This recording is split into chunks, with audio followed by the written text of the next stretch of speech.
Hello everyone, it's Danrie from Craftofgiving and welcome to my second video for my handmade Game of Thrones series here on my little YouTube channel. So in today's video, this is a polymer clay video and it's all about the Stark family. So to make the Stark family, you'll need to grab a silicone mold that looks like this. It's like little faces in various sizes. If you don't have one of these silicone molds available, that's no worries. You can just hand make your faces by rolling balls of clay and creating the eyes, nose, and ears and mouth. So if you do have one of these molds, start working your clay into the molds by just pressing quite firmly and working that clay down towards the edge there so that we can have a nice flat back surface for the heads. And then just round off the little neck there by just pressing the clay. I'm only using the larger size here and then the one smaller. So because we're making the Stark family, you need 8 character heads, so that's 5 of the larger ones and 3 for the smaller ones for the kids. Because the Stark family is quite large, I'm not going to show you how to do each and every one's hairstyle. So what I recommend is that you grab a photo of each of the characters and the hairstyles that you want to recreate as a guide to follow. So here I'm doing Lady Stark's hair by rolling out brown snakes of clay and creating a center path in the middle of a head as I'm adding just little snakes of clay that meets in the middle and sort of wrapping it towards the back of her head but not going onto the back of the clay, as we will be adding a magnet on the back and you don't need to see the back side. So save your clay and only do the front and it creates a nice flat surface.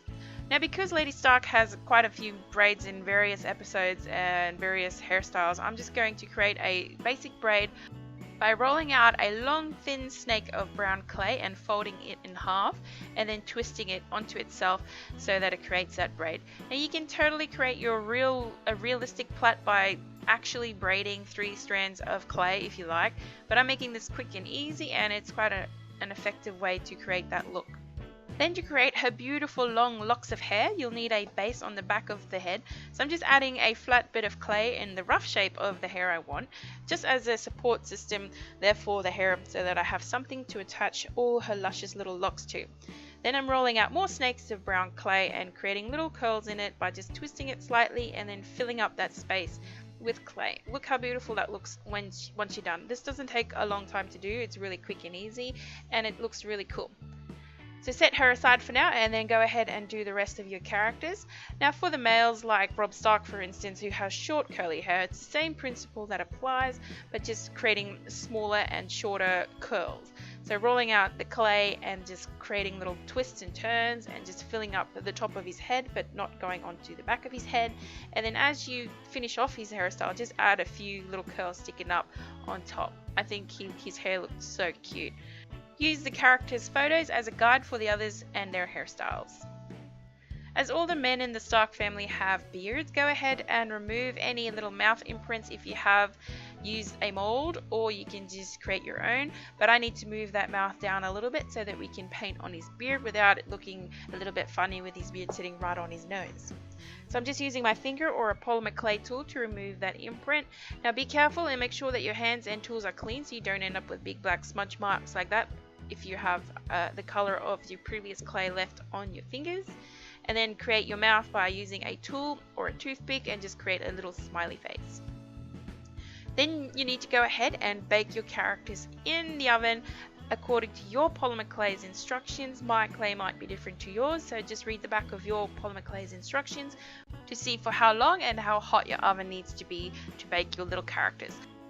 Allow your characters to cool completely before continuing. Go ahead and paint your character's eyes. Make sure you have a photo reference so you can get the eye color right for your characters. I'm just using acrylic paint and I'm starting with a white color for the eyes and then using the back of a paintbrush for their irises in the color of the character's eyes, and then allow those to dry before continuing with the pupils. Then for the men, I created their beards by just mixing the color as best I could and then using a dry paintbrush and sort of dabbed and sort of painted on their little beards by just sort of dabbing and speckling it and just sort of working up his beard look. Keep the character's photo close by so you can refer back to that for the shape of the beards. By this stage your paint should be dry, and then go ahead and add a little black dot of paint for the pupils on each character's eyes. I'm just using a toothpick for this, and then once the black paint has dried, go ahead and add the tiniest little speck of white to bring those eyes to life. And then allow that paint to dry completely for all your characters, and go ahead and glaze your polymer clay faces with your favorite glaze. I just use Mod Podge for this, but you can use a specific glaze as you like. And then once that has dried and hardened completely, add a strong glue like E6000 on the back of your characters' faces and add your magnets and allow that to dry and harden completely. I left mine overnight just to make sure. And there you have it, the whole Stark family is on my fridge. Now you can make these for yourself or for a friend who is a Game of Thrones fan. I think these will make great little presents and they're so fun to make. If you don't have the mold, like I said, go ahead and roll your balls of clay and just create your own faces by just rolling balls of clay, adding little eyes and a little ball of clay for the nose, and create your own mouth with a toothpick and just add some ears. These are so simple to make. The mold certainly makes it a lot easier, but it's so much fun. I'm so excited to be doing this Game of Thrones handmade crafts for my little channel in a series. I'll be uploading these every second Thursday so that you don't get sick of all my Game of Thrones videos. But here's a close-up of each of the characters. I think they turn out just beautiful. Leave me a comment down below letting me know who is your favorite character from the Stark family, and we can talk about it down there. Personally, I like them all. I love this series, it's so good. Anyways, if you like this video, please give it a big old thumbs up and comment down below again, like I said, letting me know who's your favorite character. Subscribe to my channel, I upload every Monday and Thursday, and be sure to check out my playlist of my Game of Thrones related crafts by clicking on the annotation on your screen or in the links down below. Be sure to check out my other videos too if you like to. I like to make videos on handmade gifts and other fun DIY projects. I thank you so much for watching, and I'll catch you next time. Bye!